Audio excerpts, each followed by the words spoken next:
आज की कहानी है बेटी। बेटियां घर छोड़ती हैं, घर वालों को नहीं। सिमरन की ये भावुक कहानी कर देगी आपकी आंखें नम। खिड़की के पास खड़ी सिमरन सोच रही थी, भाई दूज आने वाली है, पर इस बार ना तो माँ ने फ़ोन करके भैया के आने की बात कही और न ही मुझे आने को बोला। ऐसा कैसे हो सकता है?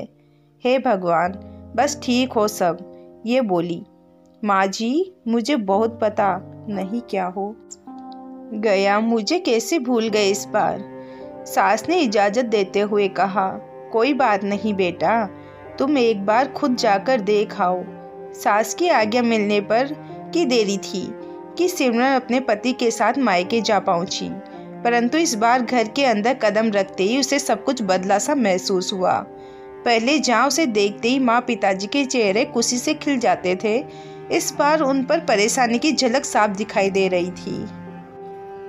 पहले भाभी उसे देखते ही दौड़ी चली आती और प्यार से गले लगा लेती थी, पर इस बार दूर से ही एक हल्की सी मुस्कान दे डाली। भैया भी ज़्यादा खुश नहीं दिखे। सिमरन ने जैसे तैसे एक रात बिताई, परंतु अगले दिन जैसे ही उसके पति उसे मायके छोड़कर वापस गए, उसने अपनी माँ से बात की। तब उन्होंने बताया, इस बार कोरोना के चलते भैया का काम बिल्कुल बंद हो गया, ऊपर से और समस्याएं। बस इसी वजह से तेरे भैया को तेरे घर भी न भेज सकी। सिमरन बोली, कोई बात नहीं माँ, ये मुश्किल दिन भी जल्दी निकल जाएंगे, आप चिंता मत करो। शाम को भैया भाभी आपस में बात कर रहे थे, जो सिमरन ने सुन ली। भैया बोल रहे थे, पहले ही घर चलाना इतना मुश्किल हो रहा था, ऊपर से बेटे की कॉलेज की फीस, परसों भाई दूज है, सिमरन को भी कुछ देना पड़ेगा। भाभी बोली, कोई बात नहीं, आप चिंता न करें, यह मेरी चूड़ियाँ बहुत पुरानी हो गई है, इन्हें बेचकर जो पैसे आएंगे उससे सिमरन दीदी को त्योहार के भी दे देंगे और कॉलेज की फीस भी भर देंगे। सिमरन को यह सब सुनकर बहुत बुरा लगा। भैया भाभी ये क्या बातें कर रहे हैं? क्या मैं यहाँ उनको तंग करके कुछ लेने के लिए आती हूँ? वह अपने कमरे में आ गई।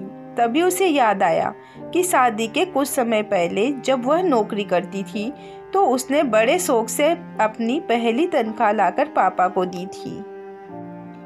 तब पापा ने कहा था, ये पैसे अपने पास ही रख ले बेटा, मुश्किल वक्त में काम आएंगे।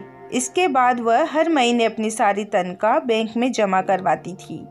शादी के बाद जब भी मायके आई तो माँ ने उसे पैसे निकलवाने को कहा, पर सिमरन हर बार कह देती कि अभी मुझे कुछ ज़रूरत नहीं। पर आज उन पैसों की अब उसके परिवार को ज़रूरत है। वह अगले दिन ही सुबह भतीजे को साथ लेकर बैंक गई और सारे पैसे निकलवाकर पहले भतीजे की कॉलेज की फीस जमा की और फिर घर का ज़रूरी सामान खरीदकर वापस आ गई। अगले दिन जब भैया का टीका किया तो भैया ने भरी आंखों से उसके हाथ में 100 का नोट रखा। सिमरन मना करने लगी तो भैया बोले, ये तो शगुन है पगली, मना मत करना। सिमरन बोली, भैया, बेटियां मायके शगुन के नाम पर कुछ लेने नहीं बल्कि अपने माँ बाप की अच्छी सेहत की कामना करने, भैया भाभी को माँ बाप की सेवा करते देख ढेरों दुआएं देने और बड़े होते भतीजे और भतीजियों की नज़र उतारने आती है। जितनी बार मायके की दहलीज पार करती है, ईश्वर से उस दहलीज की सलामती की दुआएं मांगती है। जब मुझे देख माँ बाप के चेहरे पर रौनक आ जाती है, भाभी दौड़कर गले लगाती है, आप लाड लड़ाते हो, मुझे मेरा शगुन मिल जाता है।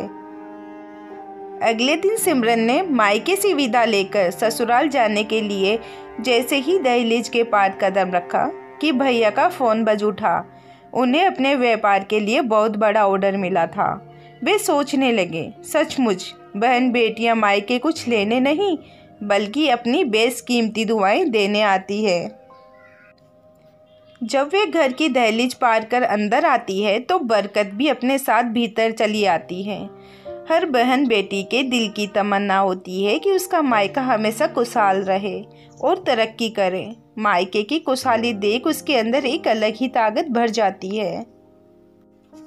जिससे उसके अपने जीवन में पेश आने वाली मुश्किलों का वो डर कर सामना कर पाती है। भैया की आंखों से खुशी के आंसू बहने लगे।